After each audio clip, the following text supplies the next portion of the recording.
सुप्रभात मुलांनो, मला सांगा सुगंधी द्रव्य आपण बाजारात विकत घेत असतो. ते कशामुळे सुगंधी द्रव्य येते तुम्हाला माहिती आहे का? सुगंधी द्रव्य मग त्याच्यामध्ये बॉडी स्प्रे म्हणा, परफ्यूम म्हणा, सेंट म्हणा, अशा प्रकारचे साबण, हे सगळे कशामुळे निर्माण होतात कधी तुम्ही कल्पना केली आहे का मुलांनो? तर हे सगळं केवळ आणि केवळ फुलांमुळे निर्माण होते, बरोबर? तर फुलांचा वापर आपण कुठे कुठे करतो? देवाला अर्पण करतो, बरोबर? एखादा वीर पुरुष मरतो किंवा कोणी मरण पावलं तर त्यांना आपण हार देतो, मेलेल्या लोकांना हार चढवतो, बरोबर? मंदिरामध्ये तर फुलांचा आपण वेगवेगळ्या पद्धतीने उपयोग करतो, जसं गजरा वगैरे लावणे हे. तर फुलांची दुनिया कशी आहे हे आपण या पाठात शिकणार आहोत. फुलांच्या जगात एवढं मी इथे सांगणार आहे मुलांनो. सुप्रभात बच्चों, मुझे बताओ कि फूलों के बारे में आप जानते हो क्या? जो सुगंधित द्रव्य आते हैं जैसे कि परफ्यूम, बॉडी स्प्रे, अत्तर, ये सारे फूलों की वजह से आते हैं. जैसे कि साबुन अपन लगाते हैं शरीर को, वो कोई क्रीम, कॉस्मेटिक चीज़ें, ये सारी जो है वो फूलों के सुगंध से आते हैं. तो ये फूलों का उपयोग हम कहाँ कहाँ करते हैं? जैसे कि फूलों को हम मंदिर में जाके भगवान को चढ़ाते हैं. उसके बाद जो मरे हुए लोग रहते हैं उसको चढ़ाते हैं, है ना?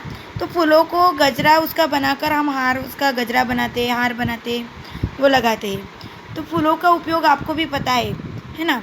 तो आज हम फूलों की दुनिया देखने वाले हैं कि फूलों की क्या क्या दुनिया होती है और कैसी रहती है. सुबह उसका निसर्ग में क्या आस्वाद रहता है, कितना सुंदरता उसकी है, ये इस पाठ में हम पढ़ने वाले हैं. तर चला आज शिकूया फुलांच्या जगात. पाठाचं नाव आहे फुलांच्या जगात. फुलांच्या जगात यामध्ये कोण आहे? ते आलो आलो रहा. अरे हो, पण थांबा थांबा जरा, मी आत अडकून पडलो आहे. कडी काही निघत नाही, दार काही उघडत नाही, मग बाहेर कसा येऊ? बघा मुलांनो, इथे कवी काय म्हणत नाही, कोण आहे, कोण आहे तिकडे? आलो आलो, हां आया आया, हां कौन है वहाँ पे? आया मैं. अरे हो, अरे आया, रुको रुको, थांबा थांबा जरा, मी आत अडकून पडलो आहे, अंदर में घुसा हुआ हूँ. आत अडकून पडलो आहे. अडकून म्हणजे घुसा हुआ हूँ, फसा हुआ. अडकून म्हणजे म्हटलं आहे की फसणे. आत अंदर में घुसा हुआ हूँ, फसा हुआ हूँ. कडी काही निघत नाही. कडी. आता मुलांनो मला सांगा, इथे कडी कशाला म्हटलं आहे? कडी यानी जो फूल की पंखुड़ी होती है उसको कहा है कड़ी. जो कली होती है फूल की कली, उसे कहा है कड़ी. ती काही निघत नाही, वो कोई खुल नहीं रही, दार काही उघडत नाही. आणि त्याच्यामुळे कवीने अशी कल्पना केली आहे, त्या कड़ीला दार म्हटलेला आहे. जो फूल की कली होती है उसे कवी ने यहाँ पे दार यानी दरवाजा कहा है. काही उघडत नाही, मग बाहेर कसा येऊ? फिर मैं बाहर कैसे निकलूँ? बाहर कसा येऊ यानी कैसे मैं निकलूँ, कैसे मैं निकलूँ. त्याचं काय झालं सांगू का? वो क्या हुआ बताऊ क्या? काल संध्याकाळची गोष्ट. संध्याकाळची यानी कल शाम की बात है ये. गोष्ट यानी बात. रमत गमत या इथे आलो. रमत गमत यानी मस्त खेलते खेलते एंजॉय करते करते मैं यहाँ पे आया. रमत गमत यानी एंजॉय करते करते मी यहाँ आया. आणि या ठिकाणी मधुसेवनात असा काही गुंग होऊन गेलो. मधुसेवनात. मधुसेवन यानी जो हनी रहता है ना उसका सेवन करना, उसको कहा है मधुसेवन. मधुसेवन. गुंग यानी बेभान हो जाना, मग्न हो जाना.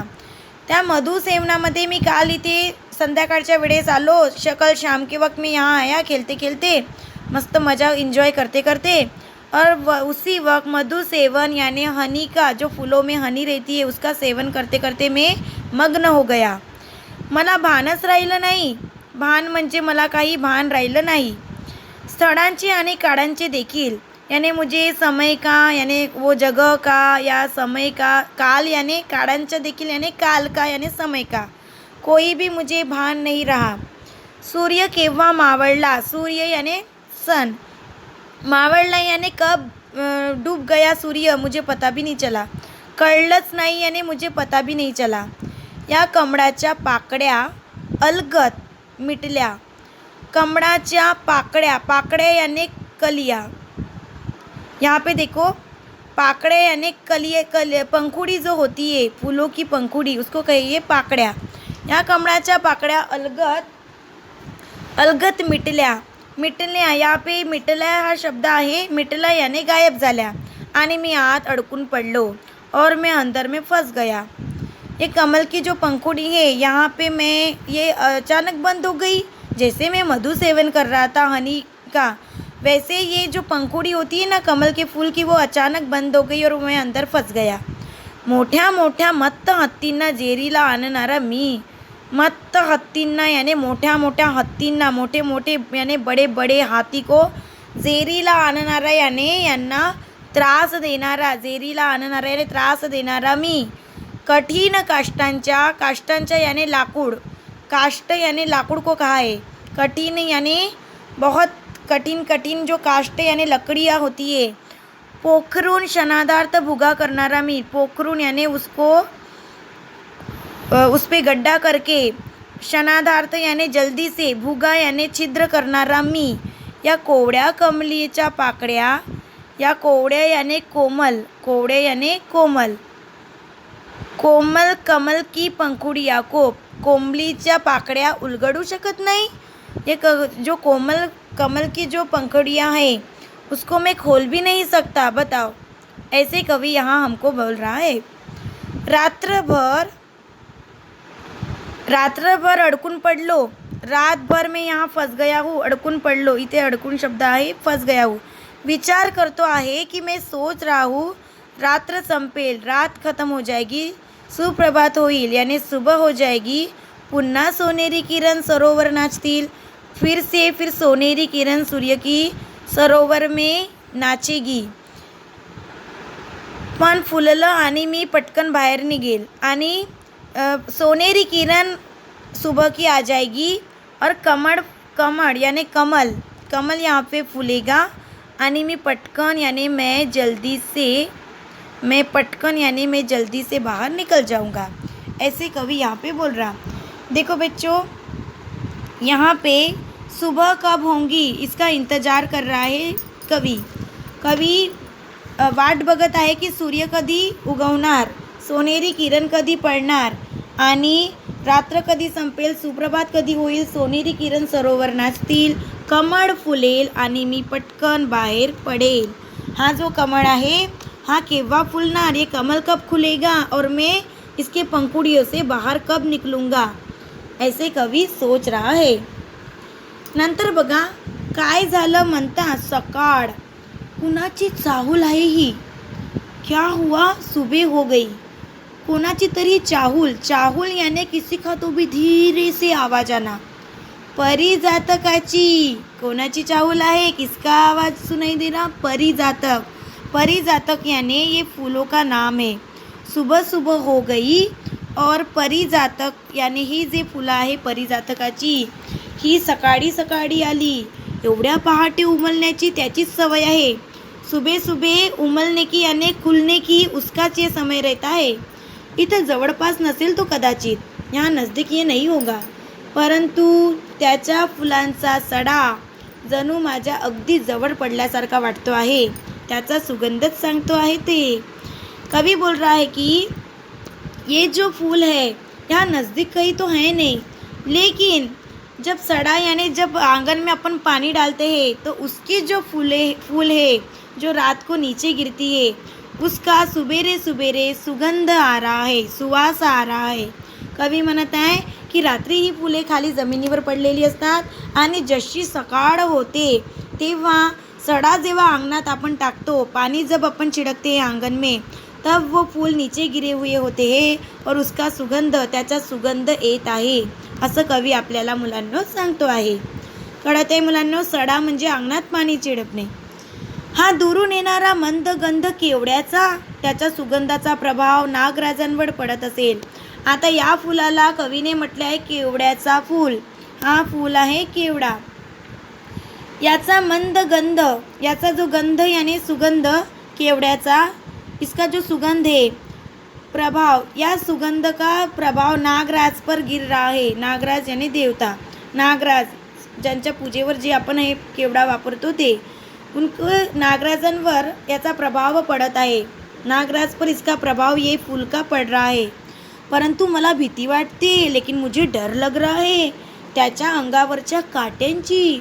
उसके अंगावर यानी उसके शरीर पर जो कांटे दिख रहे हैं ना बच्चों आपको, काटेरी रंग के, वो कांटों का मुझे डर लग रहा है। शिवाय मला हवा मध, और मुझे क्या चाहिए, शिवाय मला हवा मध यानी मुझे क्या चाहिए, मध, मला काय पाहिजे, मध, मध यानी हनी। तो तर त्याच्याजवळ मुळीच नाही, वो तो उसके पास बिल्कुल भी नहीं है। इथं कसा मधुकर मकरंद आहे आणि शीतल परागांची छाया आहे।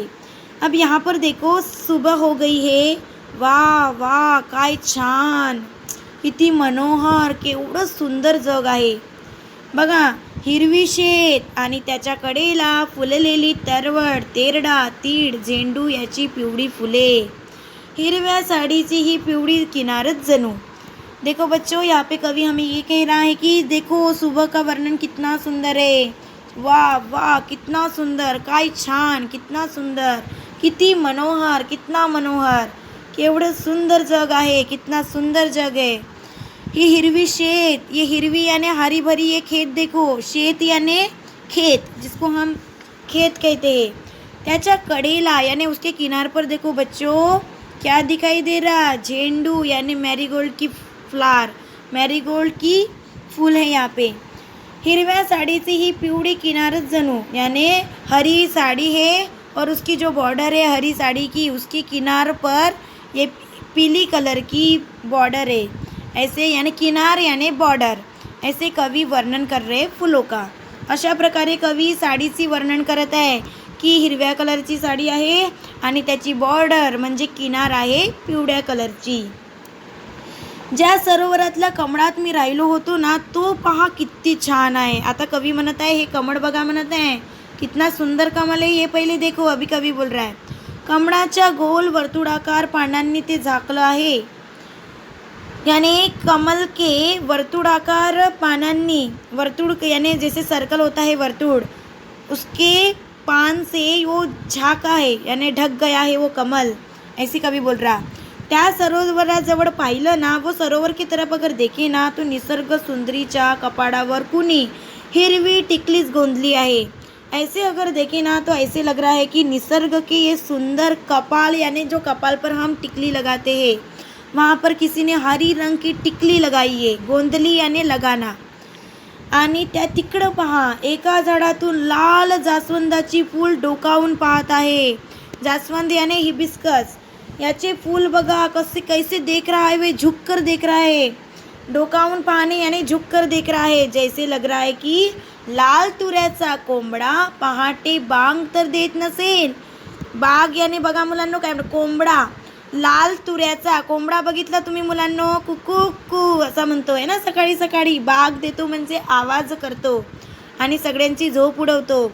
तसंच या फुलाला म्हटलं आहे कवीनी, जणू काही असं वाटत आहे की हा फूल आहे कोंबडा, लाल तुऱ्याचा याने लाल कलरचा जास्वंद आहे ना मुलांनो, तर लाल कलरचा कोंबडा सकाळी पहाटेची बाग देत आहे। पहाटे म्हणजे सकाळी आवाज देत आहे, आवाज तर देत नसेल असं कवी वर्णन करत आहे। देखो बच्चों, जैसे मुर्गा आपने देखा लाल कलर का है ना, उसका तुरा यानी उसके ऊपर लाल कलर का ये तुरा रहता है, तो वो मुर्गा सुबेरे सुबेरे आवाज़ दे रहा है, आवाज़ तो नहीं दे रहा ये मुर्गा, यानी फूल को कवि ने क्या कहा है, लाल कलर का मुर्गा जो सुबेरे सुबेरे कुकू कू ऐसे आवाज़ दे रहा है। झऱ्याचं पाणी झुडझुड वाहत आहे, झरणा, झऱ्याचं यानी बेटा झरणा, झुडझुड वाहत आहे यानी झुडझुड ये आवाज़ कर रहा है ये पानी, ऐसे कवि को बोलना है। झऱ्याचं पाणी झुडझुड वाहत आहे, त्याचा आवाज येत आहे असे वाटत आहे की जलराणीने पायात चाड बांधलेले आहे, म्हणजे या पाण्याचा आवाज झुडझुड येत आहे आणि या पाण्याने जलरानीने, याला जलरानी म्हटलं आहे, तिने पायात चाड यानी पैरपट्टी पहनी है, उसने पायल पहनी है पैरों में और उसका आवाज़ आ रहा है झुडझुड। ऐसे कवी वर्णन कर रहा है निसर्ग का। आलो आलो म्हणतो ना, एवढी कसली घाई आपल्याला नाही बुवा, असली घाई चालायची। कवी म्हणत आहे आलो आलो येत आहे मी, कसली एवढी घाई आहे, मला एवढी घाई काही चालत नाही असं कवी म्हणत आहे। कवी बोल रहा है आया आया, अभी इतनी क्या जल्दी है, आ रहा हूँ ना, मेरे को इतनी जल्दी अच्छी नहीं, जल्दीपना अच्छा नहीं लगता, ऐसे कभी बोल रहा है। ती पहा कारंजी पाण्याची नाही, ती फसलात ना. पांढरी शुभ्र लिलीची फुलं तुरे नाचतायत. आता कवीने इथे म्हटलं आहे लिलीची फुले. कोणती फुलं आहे की लिलीची? कशी आहे? पांढरी शुभ्र लिलीची फुलं आपले तुरे नाचवत आहे. देखो बच्चों, कवि यहाँ पे कह रहे हैं ये लिली की फूल है. लिली लिली फ्लावर है और ये फूल शुभ्र सफ़ेद सफ़ेद है और उसके तुरे यानी जो बड़े हुए जो फुले वो नाच रहे हैं, ऐसे कवी बता रहा है. या इथल्या एका कोपऱ्यात फुलांचा ताटवा आहे. कोपऱ्यात यानी कोने में ये फूल मस्त उगे हुए हैं, फूल कर आए हैं, ऐसे कवी बोल रहे हैं. पलीकडे बघा गुलाबी डेलियाच्या फुलांची सरळ रांग. यानी गुलाबी डेलिया एक फूल होता है गुलाबी रंग का. डेलिया ये फूल का नाम है. उसकी एक लाईन हो गई बोलते. सरळ रांग आहे ना, एक लाईन आहे. शेताच्या आणि झऱ्याच्या आजूबाजूला रान शेवंतीचे पिवळे मडे तर अगदी फुललेले आहे. शेत यानी खेत के आजू बाजू में देखो रान शेवंती, ये फूल को कहाँ है मराठी में? रान शेवंती. शेवंतीचे फुले पीले कलर के, पिवळे मड़े यानी पीले कलर के ये मड़े यानी जो खेत पे जो उगाते हैं ना उसको मड़े कहते. अगदी फुललेले आहे, अगदी यानी बहुत अच्छे से उगे हुए हैं. ज्या सरोवरातून मी आलो ना तिकडे पुन्हा पहा. अब सरोवर की तरफ देखो बोलते बगड़े नाहीत बरं का. ये बगले दिख रहे क्या पानी के? नहीं. तो क्या है बच्चों? सफ़ेद कलर के कमल, पांढरी कमळ आहेत. दिसतायत ना? दिख रहा है ना आपको? माना वर करून पाहते हैं यानी मुंडी उठाकर, मान यानी अपनी जो गर्दन उठाकर देख रहे हैं बोलते. ती पहा इकडे एक फुलवेल सूर्यनारायणाला वंदन करण्यासाठी वाकली आहे. अब देखो यहाँ पे कवि ये बोल रहा है कि सूर्य को नमस्कार करने के लिए ये गुलाब खड़े हुए हैं, डोल रहे हैं, नाच रहे हैं. सूर्य को वंदन करने के लिए, सूर्य नारायणाला वंदन करण्यासाठी गुलाब वेल डोलत आहे. गुलाब के फूल हे जो पीले कलर के, पिवळ्या कलरची गुलाब वेल सूर्याला नमस्कार करण्यासाठी उभी झालेली आहे. पहा तर खरं तिनं आपल्या डोक्यावर सोनेरी टपोर फूल कसं अलगद तिरकस खोचलं आहे. देखो बच्चों, कवी बघा काय म्हणत आहे, डोक्यावर सोनेरी म्हणजे पिवळ्या कलरची फुलं आहे. टपोर म्हणजे चांगलं फुललेलं मोठे फूल, त्याला म्हटलंय टपोर फूल. अलगद तिरकस खोचला आहे. तिरकस यानी तिरपे, इकडे तिकडे खोचलं याने खोचा हुआ है. लाजून पाहू नका, जरा लाज कर मत देखो, दृष्ट लागेल हो त्यांना, नजर लग जाएंगी ये फूलों को, ऐसे कवि यहाँ बोल रहा है. या फुलांशी त्या फुलांशी जरा गप्पा गोष्टी करूया का? ये फूलों के साथ अपन गप्पा यानी अच्छी बातचीत करेंगे क्या? चलो विचारू का? उनको पूछूं क्या? त्यांची सुख दुःख, त्यांना उनका सुख दुःख क्या है ये फूलों को पूछूं क्या मैं? ऐसे कवि बोल रहा. सादी भोड़ी सिंपल है बिचारे, सादी है. निष्पाप फुलती. निष्पाप म्हणजे उन्होंने कोई भी पाप नहीं किया है. इतना निर्मल और शुद्ध मन है इनका. काय सांगतील आहे ठाऊक, क्या बताएंगे बिचारे ये फूल. कुणी म्हणेल, कोई फूल बोलेंगे बिचारे, मला मुलींच्या वेणीत फुलायचं आहे. मुझे वेणी यानी जैसे कि बालों को अपन गुथते हैं ना, चोटी बांधते, उसमें मुझे आना है, फूलना है. वो वेणी को मुझे वहाँ लगना है, वहाँ आना है मुझे वो वेली पर. यानी जो चोटी गाते हैं उसको अपन गजरा लगाते हैं, वहाँ पे मुझे आना है, ऐसे कुछ फूल बोलते होंगे. ऐसे कभी कल्पना कर रहे. तर कोणी म्हणत असेल की कोई बोल रहा होगा यानी कोई फूल ऐसे भी बोलते होंगे, मला वीरांचे पाय पूजू दे. यानी वीर पुरुष या जो शहीद हो गए हैं, जो मर चुके हैं, उनके पैरों के फूलों के पास मुझे झुकने दो, वहाँ मुझे जाने दो. ऐसे ये फूल तो नहीं बोल रहे होंगे, ऐसी कभी कल्पना कर रहे. आणखी कोणी म्हणतील और कोई ऐसे बोलते होंगे, कोई फूल ऐसे भी बोलते होंगे, आम्हाला प्रभूच्या गळ्यातील हार होऊ दे. म्हणजे देवाच्या गळ्यातील आम्हाला हार होऊ दे. देवाच्या यानी भगवान के गले का हमें हार होने दो. ऐसे भी कोई फूल बोलते होंगे. ऐसे कवि यहाँ पे हमें बता रहे हैं. ही गोकर्णी, मधुमालती, कोरांटी अगदी साधी बोडी फुलं आहे. देखो बच्चो, गोकर्णी, मधुमालती, कोरांटी हे एक उपमा आहे जे सुंदर शब्दांनी फुलाला सजवलं आहे. इथे कवि ने गोकर्णी, मधुमालती, कोरांटी ये उपमा दी है फूलों को. ये ऐसे ही नाम अपने मन से बताए हैं. रूप साधे, उसका रूप है सुंदर साधा, वास साधा, सुगंध भी साधा. ही अबोली, अबोली म्हणजे कुछ भी न बोलने वाली. न बोलता किती सांगते ती, कुछ भी नहीं बोलती वो लेकिन कितना बताती है. ऐसे कवी कल्पना कर रहे आहे. थांबा थांबा, आठवण राहावी म्हणून. रुको रुको, अपनी भी तो याद होनी चाहिए. काय म्हणत आहे कवी बघा, ही बकुळीची फूल आहे, घेऊन जा.